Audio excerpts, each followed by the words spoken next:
उस संविधान का विरोध किसने किया था?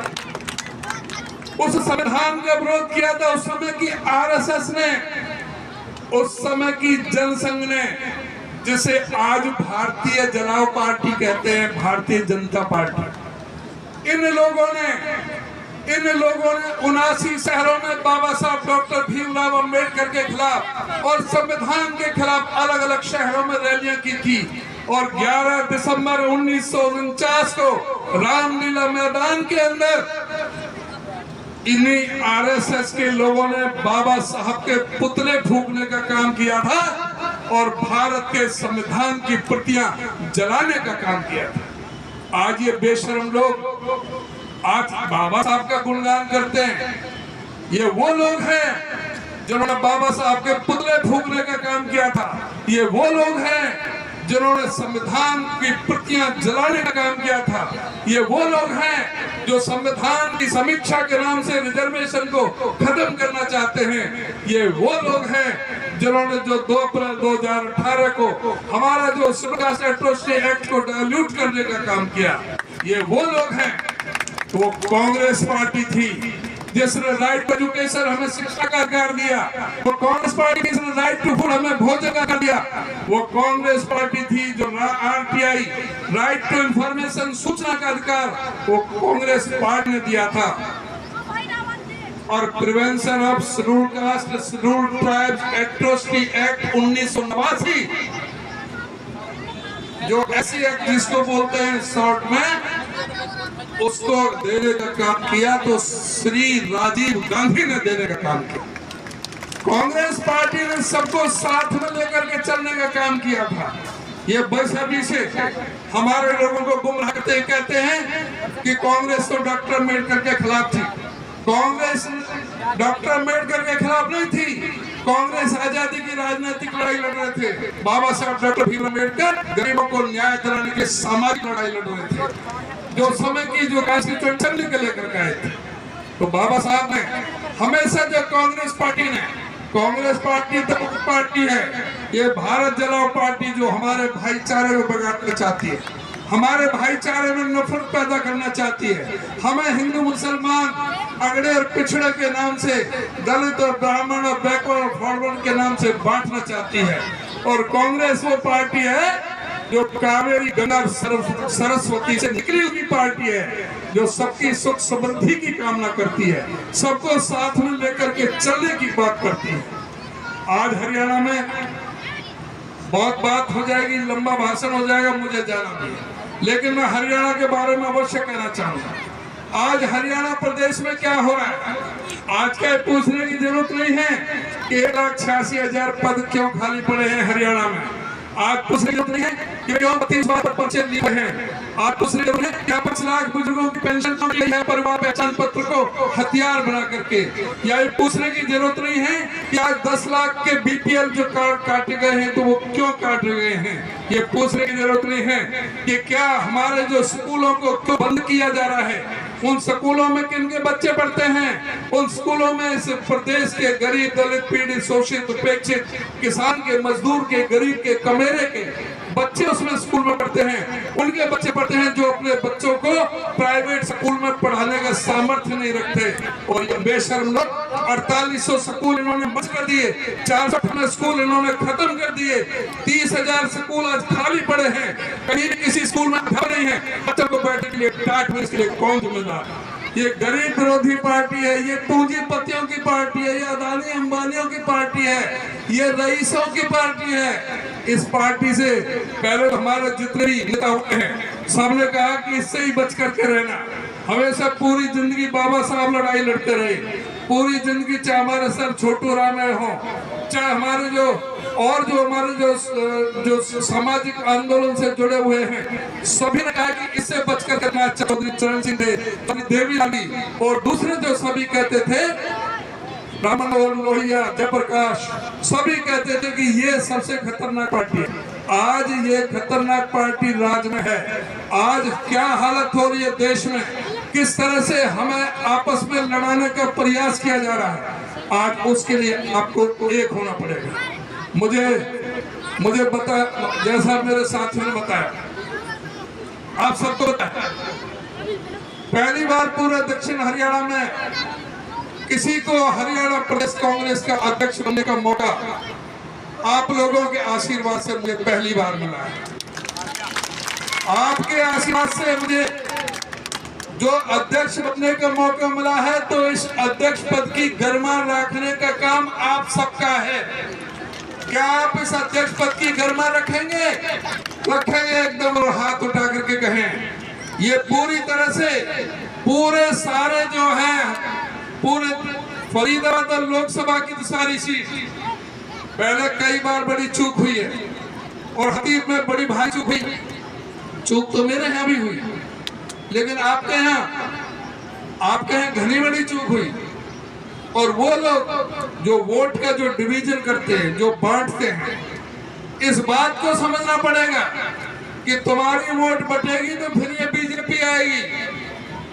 आप पहले भी 2 बार गलती कर चुके हो, ये तीसरी गलती मत कर देना। अब भी वोट बट गई तो फिर बीच में से बीजेपी निकलेगी।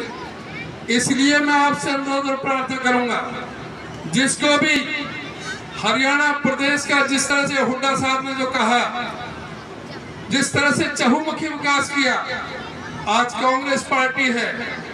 आज हमने वादा किया है, हमने संकल्प लिया है कि हमारी सरकार आएगी तो हरियाणा में हम ओल्ड पेंशन स्कीम को लागू करेंगे। गरीबों को हुड्डा साहब ने 100-100 गज के प्लॉट दिए थे, उस स्कीम को हम दोबारा चालू करेंगे। और न केवल 100 गज के प्लॉट दिए जाएंगे, बल्कि उसमें 2 कमरे का मकान, लैट्रिन, बाथरूम और किचन बना करके पूरा 2 कमरे का सेट हम गरीबों को बांटने का काम करेंगे। हमारी पार्टी ने फैसला लिया है कि प्रत्येक को 300 यूनिट तक बिजली मुफ्त दी जाएगी। अभी बिजली की बात आई थी, यहाँ पे तो सबसे ज्यादा उपेक्षित रहा है। बात यह है कि अगर हमारी सारी सीटें आती है, ताकत बनती है, ताकत बनती है आप जनमत से, आप लोगों के से। तो ये समझ लो, हुड्डा साहब के बाद में फिर चौधर हमारी है, यहाँ चौधर फिर हमारी है। हुड्डा साहब के बाद में एक काम नहीं रुकेगा और सरकार आवेगी तो जो नहरी पानी है ना, जिसके लिए तरस रहे हो, जो पीने का पानी भी और नहर का भी पानी, किसी भी खेत ऐसा नहीं रहेगा जहां पर पीने का, सिंचाई का पानी उपलब्ध ना हो। नहरी पानी उपलब्ध कराएंगे, बिजली की पूरी व्यवस्था करेंगे। आपसे बस ये अनुरोध है कि मेरा हाथ मजबूत करो, आपके भारी बहुमत से, इजराइल को भारी बहुमत से यहाँ से जिता करके आप यहाँ से बना करके भेजे, जिससे कि हमारा भारत रत्न परम पूज्य बोधिसत्व बाबा साहब डॉक्टर भीमराव अंबेडकर जी की 132वीं जयंती के अवसर पर जो भारी, जो जबरदस्त, जो जनसमूह जो उमड़ करके आप लोगों के रूप में आया और बाबा साहब के प्रति आपने सम्मान व्यक्त किया, उसके लिए मैं आप सबका बहुत बहुत धन्यवाद करता हूं, आपका बहुत बहुत आभार प्रकट करता हूं। हमारे सभी साथियों ने बाबा साहब डॉक्टर भीमराव अंबेडकर जी के व्यक्तित्व पर, उनके कृतित्व पर, उनका राजनीतिक दर्शन, उनका सामाजिक दर्शन, उनका आर्थिक दर्शन, उनका धार्मिक दर्शन, उन सभी चीजों पर विस्तार से चर्चा करने का यहाँ पर मौका मिला है। आज हम कह सकते हैं कि बहुत गर्व के साथ कह सकते हैं, जहां हिंदुस्तान में पहले एक भेदभावपूर्ण मनु का कानून चलता था, आज हिंदुस्तान में बाबा साहब डॉक्टर भीमराव अंबेडकर का कानून चलता है। आज हिंदुस्तान के अंदर बाबा साहब डॉक्टर भीमराव अंबेडकर जी के संविधान के मुताबिक सभी जाति, वर्ग, धर्म और संप्रदाय के लोग, चाहे वो किसी भी जाति का है, धर्म का है, गरीब है, अमीर है, सबको बराबर का समान अधिकार दिए गए हैं। सबको पूजा पद्धति का समान अधिकार दिया गया है। किसी को भी, चाहे वो राष्ट्रपति हो, चाहे वो सफाई कर्मचारी हो, सबको बराबर का वोट का अधिकार दिया है। अगर ऐसा कोई संविधान हुआ है तो केवल दुनिया के अंदर भारत का संविधान है, जो बाबा साहब डॉक्टर भीमराव अंबेडकर जी ने लिखा। हमारे साथियों ने काफी विस्तार से प्रकाश डाला, मैं उन चीजों पर अब नहीं जाना चाहूंगा। मैं अवश्य ये कहना चाहूंगा, बहुत सी बातें ऐसी हैं, हमारे जो मंच पर लोग बाग बैठे हैं, आप भी, जिनको ज्ञान नहीं है, इस बात का पता नहीं है कि बाबा साहब का कितना बड़ा भारी योगदान रहा है इस देश के लिए। बाबा साहब ने जो डॉक्टर ऑफ साइंस की उपाधि जो हासिल की थी, the problem of Indian rupee के ऊपर, रुपए की समस्या के ऊपर जो थीसिस लिखी थी, और जब 1927 में इंडियन यंग कमीशन आया था भारतवर्ष के अंदर, उसमें बाबा साहब ने जो प्रेजेंटेशन उसका दिया था वो आधार बना था। आज हिंदुस्तान में जो रिजर्व बैंक ऑफ इंडिया की स्थापना हुई है तो उसका कारण बाबा साहब डॉक्टर भीमराव अंबेडकर है। बैंकिंग सिस्टम जो बैंक है, जो बैंकों की जो व्यवस्था को संभालता है रिजर्व बैंक ऑफ इंडिया, उस रिजर्व बैंक ऑफ इंडिया की स्थापना बाबा साहब डॉक्टर भीमराव अंबेडकर का योगदान है। बाबा साहब भीमराव अंबेडकर का योगदान है इस देश में जो पंचवर्षीय योजनाएं लाई गई, इस भारतवर्ष में नीति आयोग की स्थापना की गई, और भारतवर्ष के अंदर जो वित्तायुक्त जो था, जो भारत का वित्त आयोग, वो उसकी स्थापना बाबा साहब का ये कॉन्सेप्ट है। बाबा साहब डॉक्टर भीमराव अंबेडकर ने इस देश के गरीब, दलित, पीड़ित, शोषित, उपेक्षित, सर्वहारा, वंचित समाज के लोगों की वो लड़ाई लड़ी थी, जहां उनको अधिकार नहीं था, मंदिर में नहीं जा सकते थे, पीने का पानी नसीब नहीं था। बाबा साहब ने जो महाद में जाकर के चौकदार तालाब में जो 1927 का जो एजिटेशन किया था, वहां पर सबको पीने का पानी उपलब्ध कराने का काम बाबा साहब डॉक्टर भीमराव अंबेडकर ने किया था। बाबा साहब डॉक्टर भीमराव अंबेडकर ने 1930 में कालाराम मंदिर के अंदर, जहां पर अछूतों का प्रवेश वर्जित था, वहां पर प्रवेश कराने का काम बाबा साहब डॉक्टर भीमराव अंबेडकर ने किया था। बाबा साहब डॉक्टर भीमराव अंबेडकर ने 1930 में, 31 में, 32 में पहली, दूसरी और तीसरी गोलमेज कॉन्फ्रेंस, जो रमजे मैकडोनाल्ड जो ब्रिटिश के प्रधानमंत्री थे, उसकी अध्यक्षता में उन्होंने ब्रिटिश सरकार को ललकार के कहा था कि तुम 150 साल से हम पर राज कर रहे हो, क्या तुमने हमें अधिकार दिए हैं कहीं पीने के पानी के लिए, कुएं पर चढ़ने, नौकरियां देने के लिए, हमें फौज में, पुलिस में भर्ती करने के लिए तुमने हमें अधिकार नहीं दिए, इसलिए हमें ब्रिटिशों का शासन नहीं चाहिए। हमें भी हिंदुस्तान में लोकतांत्रिक ढंग से चुनी हुई अपने अधिकारों की सरकार चाहिए, जो हम अपने अधिकार छीन के ले सके, अपना अधिकार हम ले सकते हैं। उसके लिए उन्होंने लड़ाई लड़ी। बाबा साहब ने जब अंतरिम सरकार बनी थी, अंतरिम नहीं, गवर्नर लिथन हवा, उन्होंने जब भारतवर्ष में वायसराय के तहत गवर्निंग काउंसिल की स्थापना हुई थी 1942 में, बाबा साहब डॉक्टर भीमराव अंबेडकर को सिंचाई और श्रम महकमा दिए गए थे, श्रम मंत्री, बिजली और सिंचाई का।